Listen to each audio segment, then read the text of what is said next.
অনেক স্বপ্ন দেখি নিজের জন্য, প্রিয় মুখগুলোর জন্য। একদিন বলবো, দেখো পেরেছি, বিন্দুকের চোখে চোখ রেখে প্রমাণ দেব।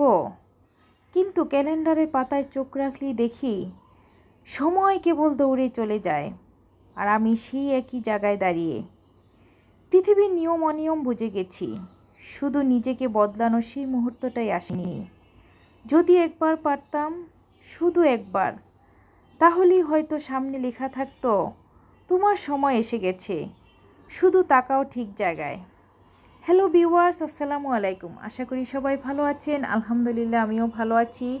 অনেক দিন পরে মাকে নিয়ে বাজারে গিয়েছি, যেহেতু আমার আম্মা দেশি মুরগি ছাড়া কোনো মুরগি খেতে পছন্দ করে না কিংবা খাই না। আর আমি অনেক দিন হয় হাঁস কিনবো ভাবছিলাম। তো যেহেতু আম্মা দেশি মুরগি, দেশি হাঁস ভালো চিনে, সেজন্য আম্মাকে নিয়ে একটা দেশি হাঁস কিনে নিয়ে আসলাম, আর কিছু দেশি মুরগি কিনে নিয়ে আসছি। আসলে দেশি মুরগি পাওয়া রেয়ার, দেশি মুরগি খুব কমই পাওয়া যায়, আর এগুলোর দামও অনেক বেশি থাকে।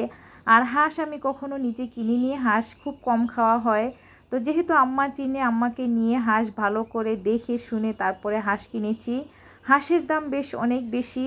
যাই হোক, হাঁস মুরগি এনেছি, এগুলো কেটে পরিষ্কার করে রেখে দিলাম। আর কিছু টুকিটাকি বাজার করে নিয়ে আসছি। আসলে মুদি বাজার কিছুর প্রয়োজন ছিল, যেমন আতপ চাল নিয়ে আসছি। তারপরে যেহেতু 15 তারিখে শবে বরাত, তো শবে বরাতের জন্য ডাল, হালুয়ার এসব কিছু টুকিটাকি জিনিস মাকে নিয়ে বাজার করে নিয়ে আসলাম। তো বাজারগুলো গুছিয়ে রেখেছি।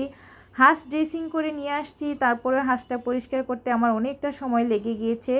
তো এগুলো গুছিয়ে রেখে রান্না করতে চলে আসছি। আমার আম্মা তেলাপিয়া মাছ একদমই পছন্দ করে না, তো আম্মার জন্য ট্যাংরা মাছ ভুনা করেছি, আর ময়নার জন্য তেলাপিয়া মাছ কড়া ফ্রাই করে ভুনা করেছি। আর এখানে মজার একটা টক রান্না করছি, বড়ই দিয়ে, টমেটো দিয়ে, ট্যাংরা মাছ দিয়ে, সাথে আমি তেলাপিয়া মাছও কাটা বেছে দিয়েছি। এইভাবে কে কে টক রান্না করে খান অবশ্যই জানাবেন। এই টকটা এত বেশি মজা হয়েছে, আমার আম্মা আজকে টক খেয়ে বলছে এটা নাকি তার মায়ের হাতে টকের টেস্ট পেয়েছে, এতই মজা হয়েছে টক।